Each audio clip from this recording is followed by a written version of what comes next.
komplikasinya yaitu dia bisa tidak subur atau dia bisa mandul seperti itu.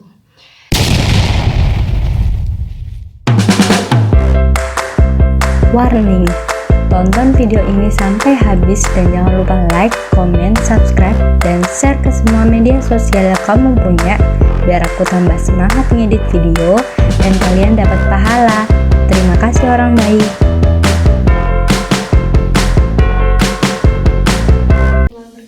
Halo, jadi semoga kalian sehat semua.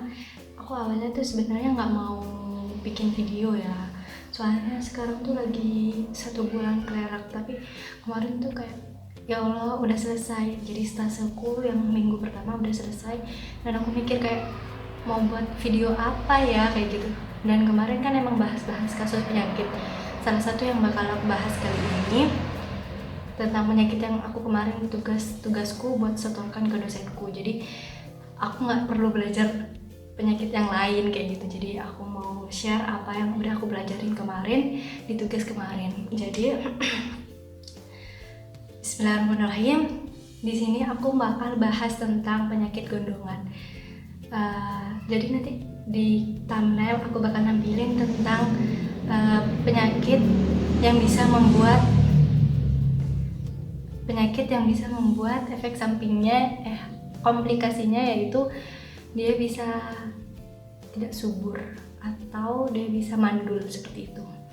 Nah, di sini tuh namanya gondongan ya, bukan gondok. Kalau gondongan sama gondok beda. Kalau gondok penyakit tiroid, kalau gondongan dia penyakit yang biasa disebut mumps.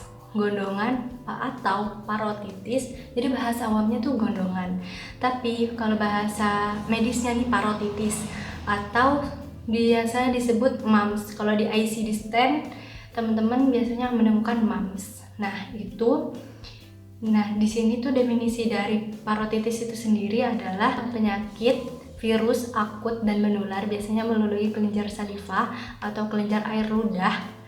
Nah, ini biasanya ditandai dengan pembengkakan pada kelenjar parotis. Kelenjar parotis itu di sini ya, nanti aku kasih gambarnya di sampingku. Jadi kelenjar parotis di sini dia akan bengkak gitu. Biasanya ini dialami oleh anak usia sekolah 5-15 tahun. Nah, kemudian tapi bisa juga dialami oleh orang-orang dewasa seperti itu. Kemudian gejalanya itu sendiri yaitu dia itu demam. Kan namanya juga infeksi ya, kalau infeksi biasanya lebih kayak ke demam gitu. Kemudian dia bisa melis, kemudian dia juga bisa anoreksia. Anoreksia itu dia jadi kayak bukan males makan, nggak nafsu makan kayak gitu. Nah, jadi karena dia tuh nyeri, kan sifatnya nyeri dia karena pembengkakan, akhirnya dia sifatnya nyeri.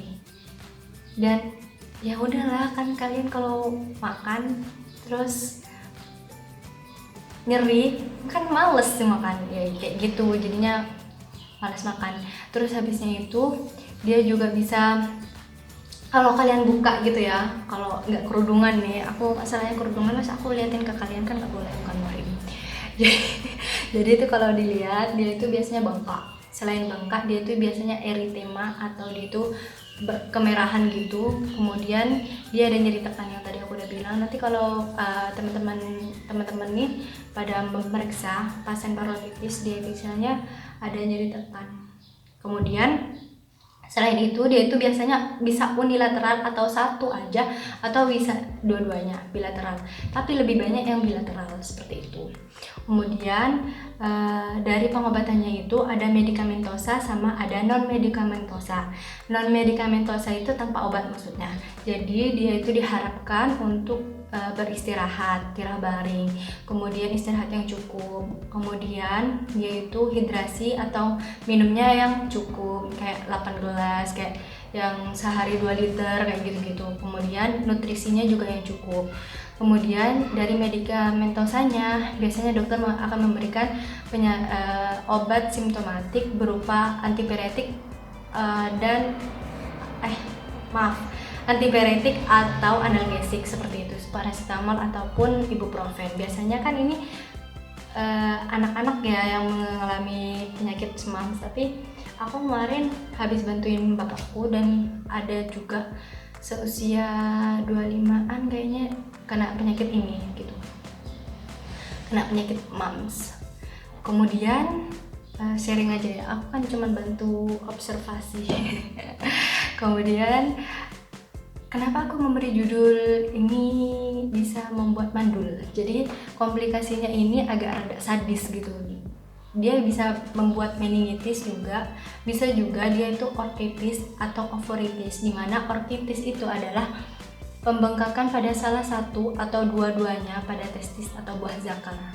Jadi dari itunya bisa mengalami pembengkakan, terus akhirnya spermanya ini jadi bukan terhambat sih, jadi kayak ya gitu, jadi karena ada peradangan kan di testisnya. Kemudian kalau di perempuannya di ovariumnya, ovoritis itu ada peradangan di ovariumnya. Jadi ya orbitis sama ovoritis itu bisa membuat mandul. Jadi komplikasinya gitu loh, bukan dari gondongannya sendiri tapi dari komplikasinya, kayak gitu aja. Oh, kurang satu, astagfirullahaladzim, mohon maaf ya, aku kebanyakan bacot sih. Jadi aku tuh kalau kurang pencegahan tuh kayaknya kurang afdol gitu. Jadi kayak aku tuh lihat edukasi penyakit dari videomu apa nih value-nya, kalau nggak ada pencegahan kayak gitu biasanya. Ya kan? Jadi aku mau bilang nih, jadi untuk mencegah penyakit mumps atau gondongan ini adalah salah satunya yaitu imunisasi mumps. Jadi sebenarnya ada, kalau dulu itu ada MMR, dia itu measles, mumps sama rubella, itu ditangani sama pemerintah, dikasih sama pemerintah. Biasanya kalau di jadwal IDAI itu biasanya diberikan pada usia 15 bulan, tapi boleh banget diberikan pada usia rentang 12 bulan sampai 18 bulan. Jadi kayak masih nak-kanak. Pakai bahasa Madura, hore. Masih anak kecil gitu loh, 12 bulan sampai 18 bulan. Nah, itu boleh dikasih vaksin itu. Tapi sekarang buat informasi aja, kalau itu sudah pemerintah sekarang cuma ngasih MR atau measles sama rubella. Jadi nggak ada mumps. Mungkin kalian atau ibu-ibu atau para bapak-bapak mau memberikan imunisasi mumps karena tadi komplikasinya bisa membuat anak bisa jadi mandul, tapi yang udzubillah ya, semoga tidak, itu bisa ke rumah sakit menemui spesialis anak, semoga ada yang vaksin menurut kalian. Oke, sekian, terima kasih, jangan lupa like, komen, dan subscribe ya. Terima kasih guys, assalamualaikum. Kalau ada saran, mungkin ada yang salah-salah kata lagi atau salah-salah teori, mungkin bisa diingatkan ya sejawat. Terima kasih.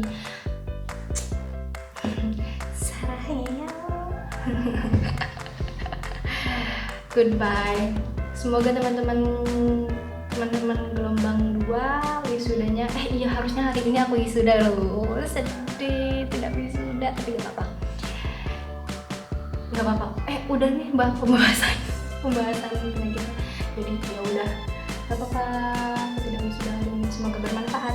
See you next time. Oh, nervous guys, karena kemarin tuh tiap aku ngasih video tuh banyak yang komen gitu, kayak teorinya salah, kayak apanya salah gitu. Jadi aku kayak rada kepikiran gitu loh tiap kali take video. Jadi ini take yang keberapa ya, kelima kayaknya. Gara-gara aku kepikiran gitu, kayak apa aku salah bicara ya, apa aku salah, mesti, soalnya setiap aku upload mesti ada yang komen kayak teorinya salah, terus ini salah. Itu bikin aku kayak bisa nggak ya kayak gitu, bisa nggak ya buat video. Ya udah, aku bakal lanjutin lagi bahas. Bismillahirrahmanirrahim. Alhamdulillah, terima kasih telah menonton video ini sampai selesai. Kalau kamu suka, silahkan pencet tombol like, comment, subscribe, dan share ke semua media yang kamu punya. And see you next video.